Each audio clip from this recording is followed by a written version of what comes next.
প্রথম কথা হচ্ছে শাসক পশ্চিমবাংলাকে তাদের ব্যক্তিগত সম্পদ মনে করছে।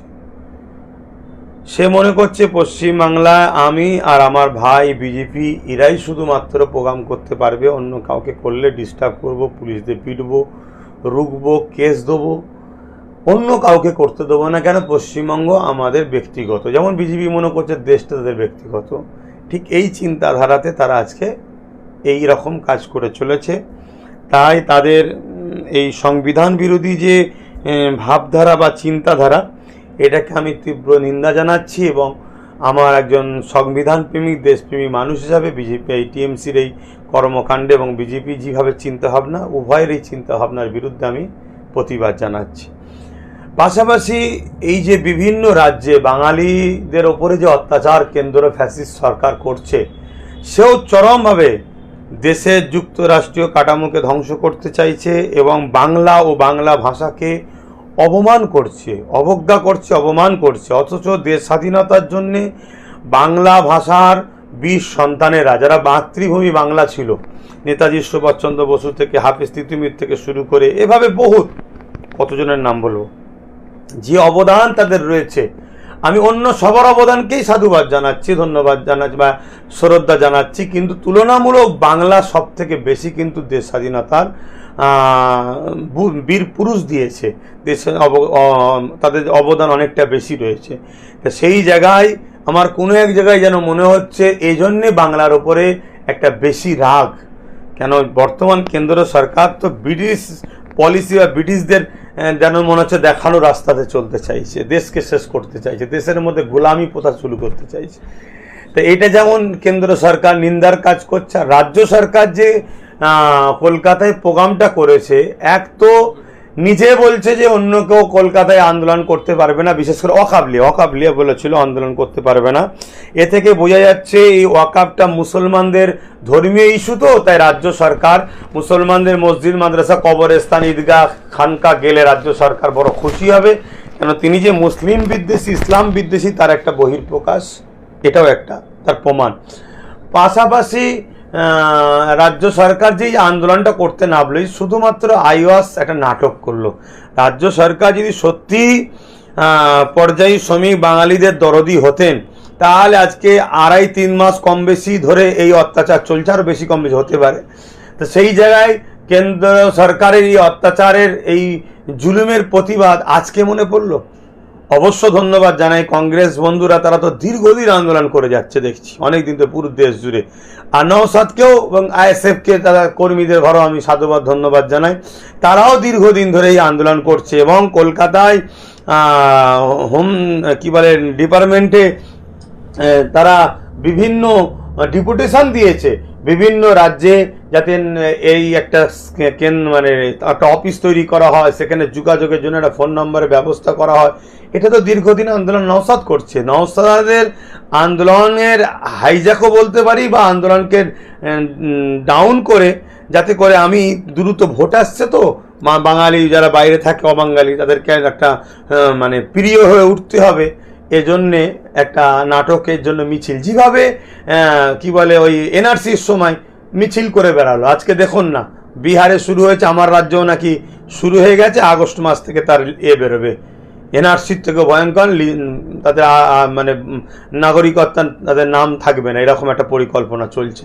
তো যাই হোক, তো এই যে কাজ, যে নিজে বলছে যে আন্দোলন, কেন্দ্র সরকার যখন আইন করছে, কেন্দ্র সরকারের যখন বিরুদ্ধে আন্দোলন দিল্লি গিয়ে করো, এটাও তো কেন্দ্র সরকারের বিরুদ্ধে। তাহলে আপনি কেন্দ্র সরকারের সঙ্গে নিজের ভাইপোর জন্য বারবার দিল্লি চলে যাচ্ছে, আপনি দিল্লি যাচ্ছেন না কেন? যে সেখানে বলুন না।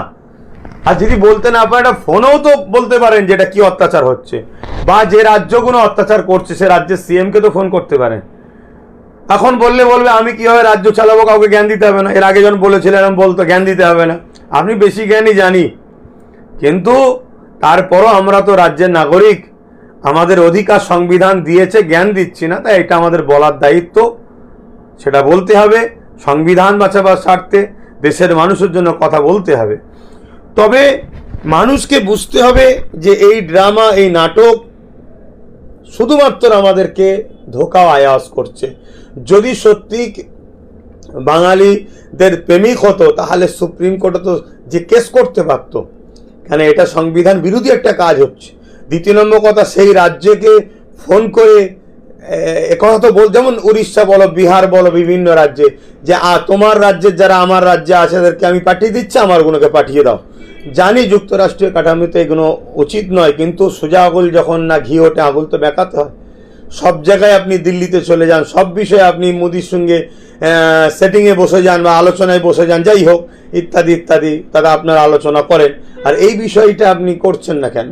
এ থেকে বোঝা যাচ্ছে শুধুমাত্র একটা ভোটকে সংরক্ষিত করার জন্য। কেন? যারা বাঙালি ভাই আছে তারা ভোটের সময় গাড়ি বোঝাই করে করে সেই শাসককে ভোট দেয়। তো বাঙালি ভাইদেরকেও বলবো, আপনারাও ভাবেন, দেখেন কি বুঝছেন। তবে ধন্যবাদ জানাই আইএসএফকে, তারা এমন চাপ দিয়েছে শাসককে রাস্তায় ভিজতে হচ্ছে। এটা এই জন্যে বিরোধী শক্ত একটা থাকা দরকার। আর বিজেপি যে বিরোধীর নামে আছে, বিজেপিকে তো বিরোধী হিসাবে আনন্দবাজার পত্রিকায় মমতা ব্যানার্জি নিজেই বলেছিল বিজেপিকে ফন্ডে এনে লড়বো। ওটা শুধুমাত্র ফর শো, ওই বিরোধীতে কোনো কিছু কাজ হবে না, কেন দুজন একই টাকার ইদিক আর ওদিক, বা সেটাই বলবো। চারিদিকে যেভাবে কেন্দ্র সরকার বাঙালিদের ওপরে অত্যাচার করছে, এটা অত্যন্ত একটা দেশের জন্য এবং বাঙালি সমাজ মানুষের জন্য অত্যন্ত ভয়ঙ্কর ব্যাপার। আমি চাই এই অত্যাচার অবিলম্বে বন্ধ হোক এবং এই ফ্যাসিস্ট চিন্তা ভাবনার যে মন মানসিকতার কেন্দ্র সরকার, সেই সরকারের পতন হোক, এটাই আশা করছি। যত দ্রুত তাড়াতাড়ি বুঝবো তত আমাদের জন্য ভালো হবে। বিজেপি টিএমসি আলাদা নয়, এরা দুজনাই নাগপুরের আরএসএসের ইশারায় চলে।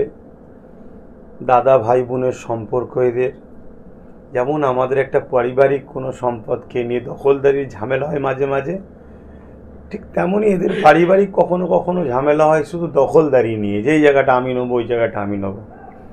মূলত এদের মধ্যে দুটো দলেরই একটা জায়গা নাগপুরের আরএসএসের ইশারাতে চলে। তাই বিজেপি শাসিত এলাকায় বা বিজেপির কোনো সমস্যা পড়লে টিএমসি পিছন থেকে তার সহযোগিতা হেল্প করে। ঠিক তেমনই পশ্চিমবাংলায় বিজেপি সব কিছু করবে, আন্দোলন করবে। শুভেন্দু অধিকারীর মতো মানুষ যে সর্বসময় মুসলিম বিদ্বেষ কথাবার্তা উগলাচ্ছে, সেরকম ব্যক্তিকে রাজ্য সরকার প্রশাসন দিয়ে পাহারা দিয়ে তার মিটিং মিছিল করাবে, তখন সমস্যা হয় না। কিন্তু বাকি আদার্স কেউ করলে, যারা ধর্মপ্রেমিক, সমাজপ্রেমিক, দেশপ্রেমিক, সম্প্রীতি প্রেমিক, সংবিধান প্রেমিক মানুষ, তো তাদের বেলাতেই রাজ্য সরকারের সমস্যাটা হয়। এরা নিজেরা মিলেমিশে কাজ করছে, তাই আমরা কিছু করলেই সমস্যা হবে। তবে এই সমস্যাকে দিকে তাকিয়ে বসে থাকলে হবে না, সমাধানের জন্য নিজেদের ঘরে আরও বেশি করে মিটিং মিছিল করতে হবে এবং আস্তে আস্তে নিজেদের ঘরেও রাজ ক্ষমতার দিকে এগিয়ে আসতে হবে। অবশ্যই আমি শিক্ষাপ্রেমিক মানুষকে বলবো, আমি দেখছি এই স্টুডেন্ট ফ্রন্ট খুব সুন্দর একটা আন্দোলন মোমেন্ট তৈরি করছে বিভিন্ন জায়গায়। তাদের যে নিউ যুব সমাজ এবং তরুণ যুব সমাজ, শিক্ষিত সমাজ, ছাত্র যুব সমাজ যেভাবে এগিয়ে আসছে, এটা আগামী দিন হয়তো বাংলায় একটা শিক্ষা জাগরণের জন্য ভালো একটা মেসেজ আসছে।